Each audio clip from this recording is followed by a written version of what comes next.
మేము ఫ్యామిలీతో బెంగళూరు వెళ్ళాం కదా, ఆడ మా సంటోడు తీసింది. మీ అబ్బాయా? చక్కగా తీశాడు. అక్కడ మేము దిగిన హోటల్ ఇదే అమ్మగారండి. మామగారు రావే లేరా, రారా కూర్చో. ఏమిటి కొత్త సినిమానా? సినిమా కాదే, బెంగళూరులో వీళ్ళ అబ్బాయి తీసాట. వీళ్ళను గుర్తుపట్టావుటే? ఎక్కడో చూసినట్టుంది, కానీ టక్కన జ్ఞాపకం రావట్లేదు. అదేమిటి, రాధా కళ్యాణం భజనలో కలిసాం. కరెక్ట్ కరెక్ట్, గుర్తొచ్చారు కదా. ఇక చూడు.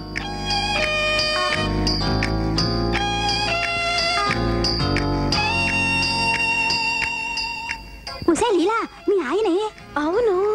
ఈయన ఎక్కడ కలిసారు? బెంగళూరులోనే. ఈయన గారికి మా ఇంటి ఆయనకి చాలా ఏళ్ళుగా స్నేహితం అంటండే. ఈయన మీ ఇంటి ఆయన? అవునండి. ఉసే లీలా, ఇదేమిటి మీ ఆయన పక్కన అదేమిటి? అయ్యో, చెయ్యి కూడా మీద వేసింది. రామ రామ. అయ్య బాబా, ఇదేంటండి?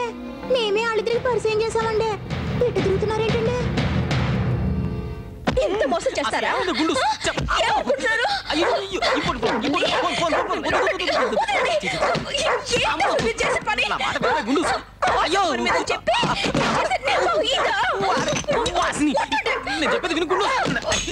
నా మాట వినవే గుండూస్. అసలు ఏం జరిగిందంటే గుండూస్, అమ్మో కాశీలేయటం షాక్ కొడితే బాధపడతాను. ముందే చెప్తున్నాను, ఊరుకో. నా బుర్ర పాత్ర కొడితే నీ పసుపు కుంకాలు క్లోజ్.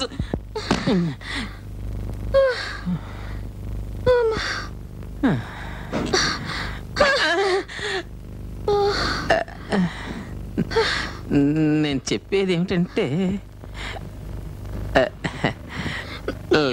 మాట్లాడద్దు, యువత షోకులాడి. అది షోకులాడి కాదే, క్రాక్లాడి. అది మీరింకే చెప్పొద్దు, నేను క్యాసెట్ లో చూశాను. అంతా నా తలరాత.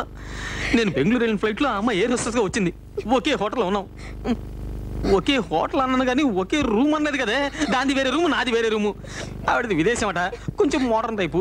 చనుగా ఉండడం, మాట్లాడడం, కాస్త వాడేసుకోవడం. ఆ అమ్మాయికి అలవాటు అనుకుంటాను. నన్ను పట్టుకోవాలనుకుంది, పరిచయం అయింది, మాట్లాడుకున్నాం. అంతవరకే, ఒట్టిటే ఒట్టు. చూడు, మిలిటరీ హోటల్కి వెళ్ళి మంచిని తాగుతాం కదా, అటువంటిదే. నీచే ముట్టుకోలేదే. నిజం రా, నువ్వు బెంగళూరు వచ్చింటే అసలు గొడవ జరిగేదా? టికెట్ కూడా బుక్ చేశాక ఒట్టి పిసినారివి. ఖర్చు అవుతుందని నువ్వు రాలా. ఓ ఓ నీ తప్పేం లేదు, తప్పంతా నాదే. కానీ మనస్ఫూర్తిగా నేను ఏ తప్పు చేయలేదురా. నన్ను నమ్మరా గుండూస్, రే రే రే రే రే నమ్మరా గుండూస్.